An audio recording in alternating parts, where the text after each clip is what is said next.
Why hello there everyone, Spencer here, also known as LEGO Dude 11, and in today's video, this is a brand new video coming to you from the LEGO Dude 11 studio. And this week, second video this week, is another TV vlog. And this one is a horror one. Don't be too scared, I know, don't back out now, I'm sorry. It's just my thoughts on a couple horror films that came out this year. And I checked them out here at my home, my own free expense.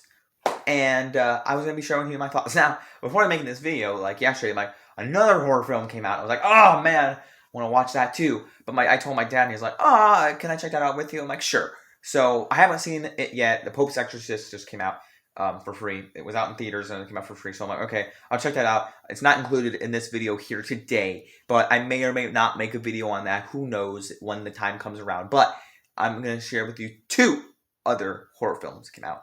So let's get to it, guys, and I'm going to share with you my thoughts right now.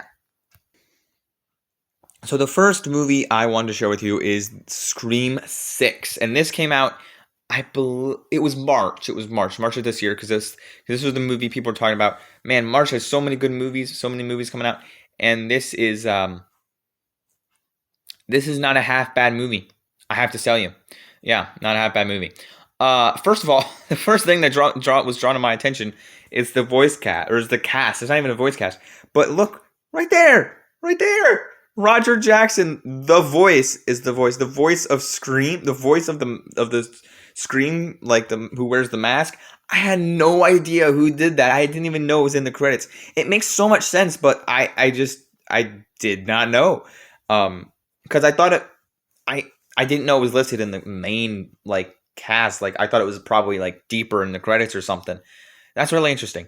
So yeah, I just thought it was like an audio recording or something. It makes sense it's a real person. Anyway, so yeah, the cast is really neat here. This is the same similar cast from Scream 5, or just Scream that came out last year. And there's Wednesday herself, Jenna Ortega, scene stealer in this movie, and also Melissa Barrera, who's Sam Carpenter, Jenna Ortega's sister in the movie, Jenna Ortega's Tara Carpenter.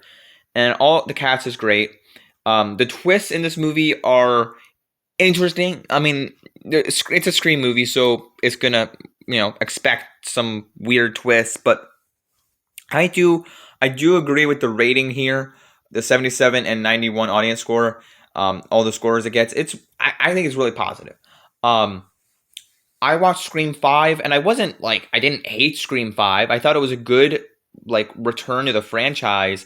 And again, I haven't seen all the Scream 4s, Scream 1 through 4. I watched Scream 1 before I watched Scream 5. So it's not like I've seen clips on YouTube of the other 3 Scream movies, but it's not like I've watched them back to back. The only one, it's kind of like the Halloween movies. I've seen clips and stuff of some of them, but I haven't seen all of them. I just watched the newer ones and the 1989 Halloween. But this one is not bad. It's a nice return, and they're obviously going to make a Scream 7, but I really dug this movie. I really dug it.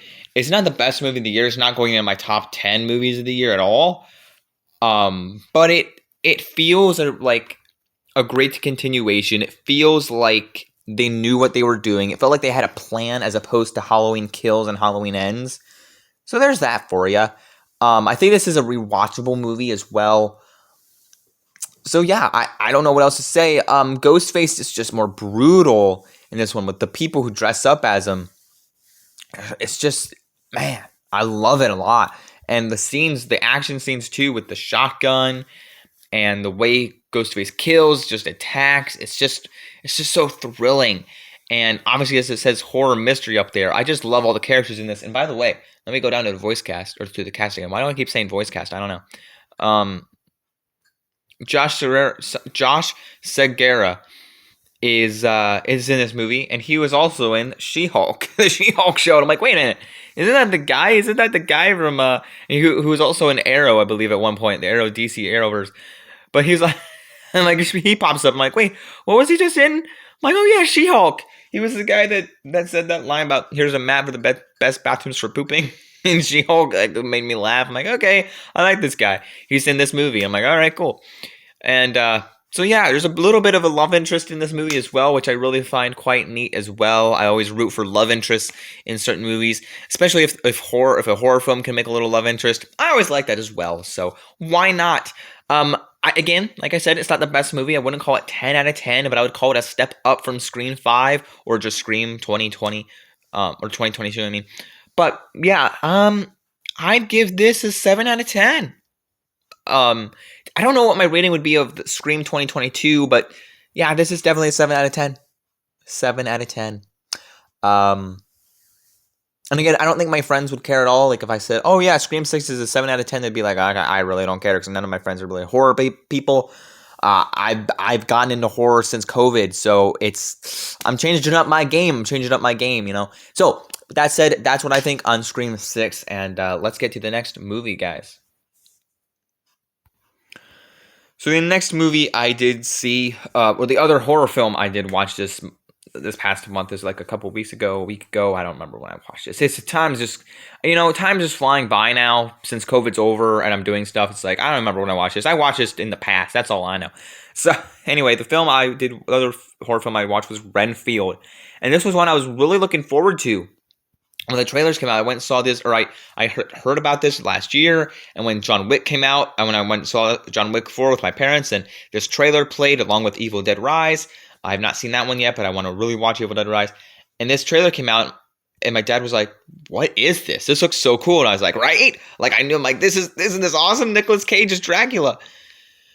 So the ratings on this is the critic score is an 57%. Audience score is 79. I'm kind of on the higher side, agreeing with the audience on this one.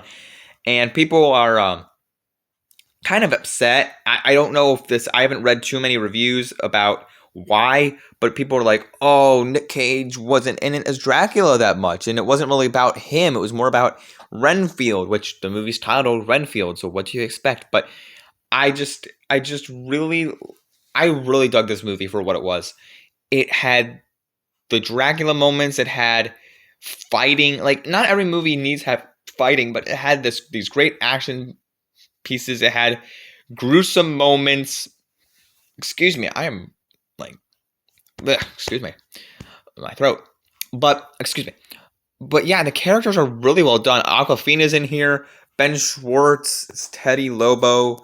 Oh my gosh, why is my camera? Excuse me. I didn't mean to do that. I hate when my camera does that. And we got some neat like cameos in here. Those are the main crew. We got her as Teddy Lobo's mom. She's been in some other things. This guy is Mark, who is in Parks or The Good Place. I mean, Chris Marcos. I guess another cop. Some other people. I thought there was another cameo I knew as well here. Maybe that was it.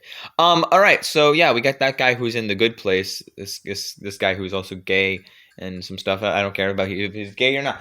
But anyway, I'm just making a comment. But yeah, I really like this film. It's done by Chris McKay, who did the Lego Batman movie. Can we go up and see what else he's done? No, apparently we can't. Chris McKay, who just did the Dungeons and Dragons movie as well, which I really find quite interesting that he did two things. Because I was like, Chris McKay, he did the Lego Batman movie, and then he just did D&D. So I was like, that's quite interesting. So it's a very different genre from D&D and the Lego Batman movie, but I find this film really well done. Universal has done these really creative things, whether it's Violent Night that came out at Christmas time, Cocaine Bear, this, God, what else did they do? The Megan movie that I really enjoyed. That was kind of a horror thing as well. I mean, they're like they're just cranking out these like little niche horror things, and I'm digging it, man. I'm digging it. So yeah, obviously Renfield is Dracula's servant. I shouldn't say obviously, but this movie is titled Renfield, and Nicholas Hoult is Dracula's assistant, and Nicolas Cage plays Dracula. So we got two Nicks here in this movie. But yeah, and then Awkwafina is a cop that teams up with Renfield to try to save the day, because Renfield is not really too fond of serving Dracula any longer. And then Ben Schwartz's character Teddy Lobo and his mom side with Dracula for revenge on Renfield, and then Renfield and Awkwafina as the cop team up and take down Teddy Lobo with the Dracula powers and Nick Dracula, and then save the day from them. It's a really interesting story. I totally recommend this film to you if you haven't seen it. So 2 positive wins on horror films today in this video for me watching. Now, I will be watching The Pope's Exorcist here soon. I have no idea when. I do want to watch The Pope's Exorcist at some point. It's just I've heard not as good things. Let me just go over real quickly to it. Let's see. Is it the same type of... Yeah, so it's the same type of thing with... Again, I haven't seen it, so I don't know. I'm not trying to judge a book by its cover, but it's the same type of thing as Renfield. We have a low critic score and then a high audience score. So it's quite interesting. I think that just kind of shows you the sense of what how people feel about horror films. Like, it's like critics don't really like it that much, but it's enjoyable for audiences. So there you go. So yeah, that's Renfield and Scream 6. So let me know if you've seen any of these films down in the comments below. Have you seen The Pope's Exorcist? Let me know, and if you guys think I should watch it or not. Have you seen either Scream 6 or Renfield? I like to know in the comments down below. I have to say, I liked Renfield a bit more.